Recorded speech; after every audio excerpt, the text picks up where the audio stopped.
Hello, hello, hello, everybody. I hope you guys had an amazing Monday. We have a beautiful Tuesday night. Obviously, every night is so beautiful. If you have, loved ones, family, friendship, bam, that's kind of the recipe for you know, for a successful, you know, everyday life, in my opinion. But, move past that. Thank you for tuning into the GSMC Wrestling Lawyer podcast brought to you by the GSMC Sports Network. Tonight, we have a pretty great show for you today. We have our Monday Night Raw review. We're going to talk about our WWE NXT Spring Break-In preview, as well as we're going to move on and talk about AEW Dynasty. It was actually a pretty I watched highlights from a couple matches, especially the Will Ospreay and Daniel Bryan matchup. Very, very good. Kind of unfortunate ending, but found out today it was all kayfabe and it was all. So I was like, okay, that's cool. Ultimately, I was concerned about Bryan Danielson. After that match, and we're gonna end it with our with WWE draft talk. We're talking about the top prospects that are going to be drafted to either Monday Night Raw, NXT, or Friday Night SmackDown. Do they even call it Friday Night SmackDown anymore? I don't know, but it just rolls off the tongue. Also, guys, remember to use the tips and donations link at the GSMC podcast.net. We get a number of questions that come in during the show from viewers like you. So to ensure that your question gets read on air in front of millions worldwide, I ask you to use the tips and donations link at the with your at the gsmcpodcast.net with your question. Put your question on top. Tell me what you like. Tell me what you don't like. Tell me what you want to further talk about. Give me your opinions, your projected storylines, and also just all things wrestling. I'm very excited to talk to you guys whenever, all the time.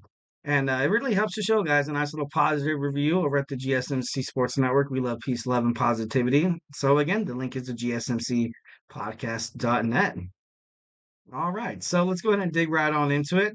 We're going to talk about our Monday Night Raw review. It was a very good Monday Night Raw, not bad. It's kind of the last one heading into the WWE draft. So essentially, this might be the last time you kind of see some of these superstars on Monday Night Raw. It all depends. I have hopes that I think the Judgment Day is going to stay on Raw. I kind of thought about it at first. I was kind of like, what, if Damian Priest is kind of over, I doubt that they're going to keep him on Monday Night Raw by everybody. But ultimately, I just think that I think it's going to be pretty awesome. No matter where the Judgment Day goes, but I don't know, it should be pretty interesting. So let's start off. Monday Night Raw started off with main event Jey Uso. Um, Damian Priest came out and he said he acknowledges Jay. I thought it was kind of funny how he said, "I acknowledge, you." Like kind of like a hidden jab because of the whole, between him and his cousin and stuff like that. So I thought that was pretty funny. And he told that he told Jey Uso that him and Jay were respected, and which they are. They are respected in the community. Obviously, when they made the jump back into like main events, people love seeing Jey Uso. You see the yeets, yeet, yeet, yeet, and of course you have Damian Priest who's heading toward a babyface role right now. Can't wait to see what they do with that. So he said he was proud to stand in the ring with him. He was showing some pretty good respect. Of course, starting off, and then the trash talking started to begin, and that comes natural. That comes natural. Like even if you're trying to, like even if you're a baby face, you still can, you still have to trash talk your opponent. You have to show some kind of confidence. You have to show some kind of assertiveness. And you just need to be like ready to defend the title, like whenever. But I thought it was kind of cool how they kind of like got in the ring and spoke like man to man. Damian Priest ultimately said like, "I'm the one, like you're not the one." Just friendly banter, friendly. But when he did say that, I was like, "Whoa!" And then when Jay was like, "You're only the leader now because Rhea's gone," and I was like, "Whoa!" Like it was pretty cool. It was a pretty cool segment, and I kind of liked how it's kind of set something up. So maybe like toward the future, you're gonna see Jay Uso and Damian Priest go at it back and forth, kind of like Triple H and The Rock did back in the Attitude Era. So setting something up. Of course, JD McDonough came out. He ultimately tried to, do right by Damian Priest in the Judgment Day. Ultimately, it was kind of bad. Damian Priest ended up getting knocked down by Jay's super kick. So Damian Priest wasn't happy. He really wasn't happy. He told Dominic Mysterio and JD McDonough, like you guys need me, I don't need you. And that's big. That's big. That was kind of like probably going to be the last thing to kind of set it off here.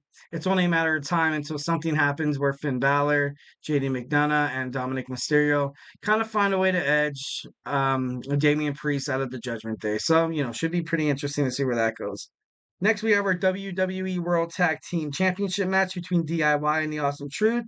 It was a really good match. It was pretty cool. I honestly thought DIY was going to come out the victors, but ultimately, The Miz and Ron the Truth Killings were able to put something together and defend their titles successfully heading toward the draft, which is, pretty cool. I kind of wanted to see what they were going to do with DIY. I kind of have a little bit of a hint what they're planning to do. Have like Tommaso Ciampa kind of be more of a heel because at the end of the match, The Miz and Truth extended their hand for a handshake, and he didn't shake their hand, showing just absolute attitude and a little bit of disrespect. But Tommaso Ciampa was obviously upset after the match. Usually, when you think of tag team division competitors, the Awesome Truth isn't really your average everyday competitors in terms of the tag team division. Johnny Gargano and Tommaso Ciampa DIY. I thought they kind of deserved the championship belts here, but who knows? Next, we have Santos Escobar switching for Dom. Dominic Mysterio is wearing an arm sling. I don't know if he's injured or it's just kayfabe, especially after what happened on AEW Dynasty. How it was hook, line, and sinker, thinking that Brian Danielson was absolutely like and for real injured. But I don't know. It would kind of make sense. It would honestly kind of make sense. I don't know if they're trying to do like a storyline because later on in the show you did see Dominic Mysterio come face to face with Liv Morgan, ultimately kind of setting up maybe like a betrayal on Rhea Ripley with Liv Morgan, and maybe being Dom's new mommy or some shit or some stuff like that. Like but ultimately, it looked pretty interesting. They had a nice little stare down. Sometimes something means nothing. Sometimes nothing means something. That's a phrase that I heard like a little sometime, and I was like, I didn't really get it until you start watching like things that portray drama on TV, and you're like, oh, okay, now it kind of makes sense. Kind of makes sense. Um, it was kind of crazy. Damian Priest is not happy with the Judgment Day. No está contento con Judgment Day. It's I think it's pretty much over. Like I said, it's been 2.5 years of the Judgment Day. They won their titles, they had their fun, they had their dominance over the brand, and I think ultimately it's time to move on. He said straight up, like, stay out of my business to JD, and of course Dominic was trying to defend his bro. I was like, dude, we're just trying to help, like, you know what I mean? But Damian Priest is like kind of on an island all by himself here. He's getting pushed massively. He's the world's heavyweight champion, and right now he can't really do anything that could jeopardize his title reign. With Jey Uso coming up at Backlash, Jey Uso's a competitor. He's main event Jey Uso. And you saw him defeat Finn Balor last Monday night on Raw. He ain't playing around. He's not playing around. And obviously WWE, they're writing and creative. They have big things for Jay. So should be pretty interesting. Next, we have Gunther returns. Ultimately kind of put his flag in the ground, saying that he could go back and try to attack Sami Zayn for the Intercontinental. He could go for the United States. He can go for any title that he wants, but he just wants the competition to be aware that he's hunting them. He's hunting them. He's going after them. He's going to try to do everything in his power to get a title back around his waist. He knows how to win a title and he knows how to hold a title.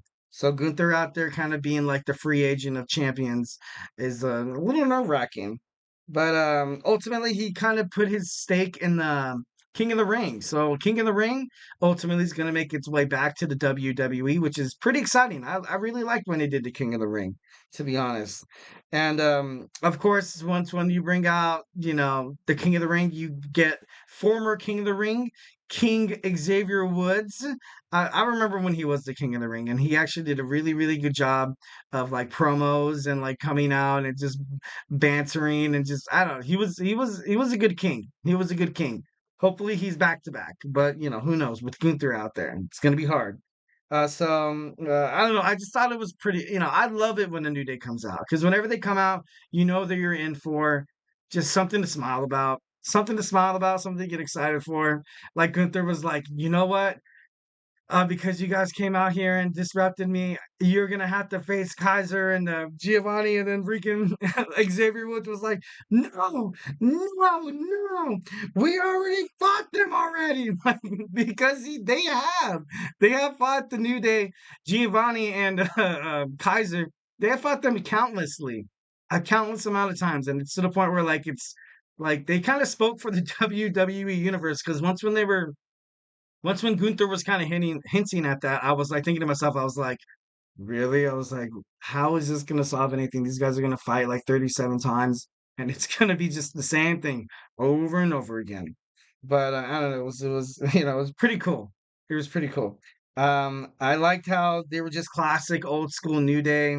I be I guess their new phrase is beat yo cheeks BYC, which was hilarious. I laughed my cheeks off. And then after the match, you saw Ludwig Kaiser attacking Giovanni Vinci. Like that's obviously something that Gunther was happy about and impressed about because the moment that Kaiser went backstage, he was nothing but smiles, congratulatory. And I just felt bad for Vinci. I was like, oh man. Usually when a tag team like that breaks up, that's when you kind of see one of the superstars kind of, go a little over and the other one kind of like heading toward maybe potentially a release or going down to NXT. Who knows? So I don't know that should be interesting. Also, something that I kind of noticed, I was very observant once when Ludwig Kaiser and Giovanni Vinci went at it. You ultimately saw Jason Jordan come out and try to help uh, Giovanni Vinci, and I thought to myself, I was like, "Oh my God, like that's crazy! You see Jason Jordan." If you don't know, you know, like Jason Jordan, he had so much potential, but once again, you can have the best body in the world, you can be the fittest, most agile, have good stamina endurance, but some people's bodies aren't made for wrestling. And ultimately it was Jason Jordan that'll, he couldn't wrestle. You know, he had I believe it was a knee injury. I believe it was a knee injury. So next, we have Drew McIntyre coming out to address the WWE Universe. So he basically, well, one of the things I thought was cool because the crowd, that's their thing. Whenever they kind of want to get under someone's skin, they just say, "What? What?" And he's like, "Oh, say what if you kiss your own cousin?" And they're like, "What?" And he was like, "You guys are sick." Like, I don't know. I just thought that was hilarious. I thought that was super funny. Drew McIntyre is a good heel. I know for the longest time I thought like he belonged like in the babyface category, but I don't know, he's doing a pretty darn good job as the heel for WWE Raw. So, he just kept talking about CM Punk. He kept talking about other superstars getting in his way. Damien Priest cashing in the Money in the Bank. Ultimately, kind of sitting in the ring and kind of feeling sorry for himself. And his buddy for 20 long years, you saw Sheamus came out and like kind of cheer him up, try to cheer him up a little bit, kind of like, slap him in the face and be like, look, like, bro, like you're not going to go anywhere if you continue to just feel sorry for yourself and blame people for, your problems. And Sheamus was right. Sheamus was 1,010% right because he did bring up, and it's ultimately true, that you went up to CM Punk and you tried to instigate a fight, knowing damn well that Damian Priest is lurking backstage with that send your money into bank contract.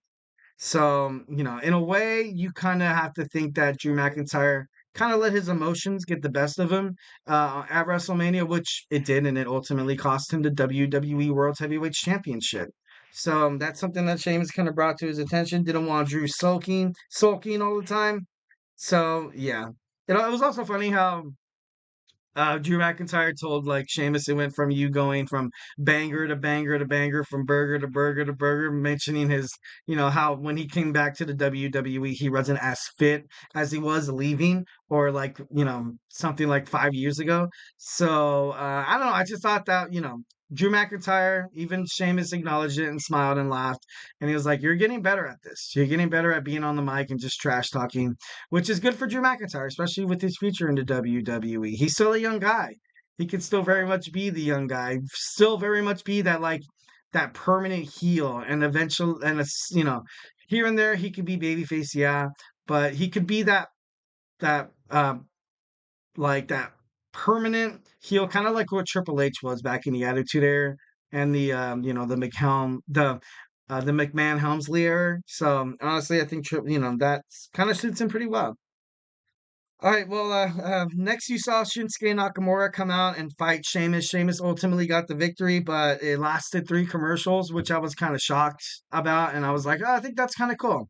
I think that's cool how you're letting Sheamus kind of get the ropes a little bit, and it's crazy. Like last week, he did seem a little chubby, but this week it looked like he looked good. He looked very very good. It's crazy. Like I don't know what he did in a week to work out and lose that tummy or whatever, but hey, like, send some tips this way, man. So I thought the next we talked about, and next you saw Sami Zayn being attacked by Bronson Reed. Bronson Reed ultimately basically saying that he's going to fight Sami Zayn. He's the next challenger for the Intercontinental Champion. Just kind of playing that role, where he's the antagonist and he ultimately wants to see Sami Zayn's demise. But and then what happened next? You saw Chad Gable. Chad Gable, he came out with the Alpha Academy. There was things on the Pat McAfee show about Charles Barkley saying comments like, um, I think I did a short about this on YouTube, basically saying that you can't beat someone in front of their family. That's just bad. That's just bad karma. And I agree. I agree 110%. And Charles Barkley was like, I was ready to fly up there that day and beat Chad Gable up. And like I don't know. I just thought that was pretty cool how you see someone like in the NBA spotlight with Charles Barkley not afraid to kind of announce his fandom as a WWE fan. So I thought that was pretty cool. That was pretty cool. Next, Chad Gable, he said what he did was justified. Sami Zayn was asking for it, saying that he raised the title in front of his face, saying that it should have been him. He wasted his time training a bunch of losers. And then, of course, you saw Tozawa and you saw Maxine Dupree and you also saw Otis.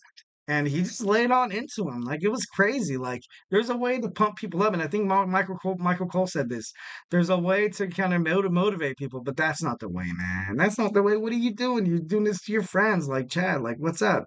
So I felt bad because he really like laid into these guys, and ultimately at the end they said they're gonna help Chad Gable get the Intercontinental Championship no matter what. So interesting times ahead in terms of Chad Gable's career.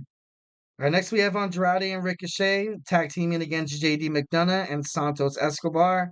We kind of saw this coming with Andrade and Ricochet winning, but the main thing was Damian Priest came out. He just took out Ricochet at will, took out Andrade. Basically, putting his stake in the ground, saying that nobody could hang with this stuff right now. Not Ricochet, not Andrade, obviously not any of the other persons lurking backstage. So pretty good promo, kind of showing the strength of Damian Priest and how he could really, honestly, he doesn't need anybody. All right, and it kind of ended all. We had our WWE Women's World Championship Battle Royal. This match was about 30 minutes long. Pretty good, pretty good. Obviously, you saw Candice LeRae and Eddie Hartwell go out first. Kind of, heartbreaking, very heartbreaking. I was anticipating, honestly, some kind of shock value. And like every single time I was watching the TV, I was just like waiting. I was waiting for just something. I was waiting for Alexa Bliss's music to pop or something like it. Then nothing ever happened. Nothing happened at all. And well, no, not nothing happened. Obviously, there was a match. It was a good match. It was a nice little battle royal. Ultimately, Becky Lynch was able to do it. Her and Liv Morgan eliminated the irresistible force Nia Jax. And after that, Becky was able to manhandle slam Liv Morgan on the apron, causing Liv to roll down, both feet touching the floor, eliminated. So Becky Lynch is a new WWE World Women's Champion. Obviously, flowers to Becky. She's one of the best. She deserves it. She's absolutely like sick to watch. And I don't know. Let's just see what they decide to do with her character or with their storylines, especially with Rhea Ripley coming back in 3 months. Alexa Bliss, a possible return. Also, you have Charlotte Flair. Charlotte Flair is also coming back from an injury. When she's coming back, I'm not sure. But it's gonna be interesting to see what they do with Becky's character, after that. All right. Well, hey, guys, don't go anywhere. Next, we have our WWE NXT preview. We're going to talk a little bit about NXT Spring Break-In. We have a couple of title bouts. We have a really good matches lined up for tonight. So, hey, don't go anywhere.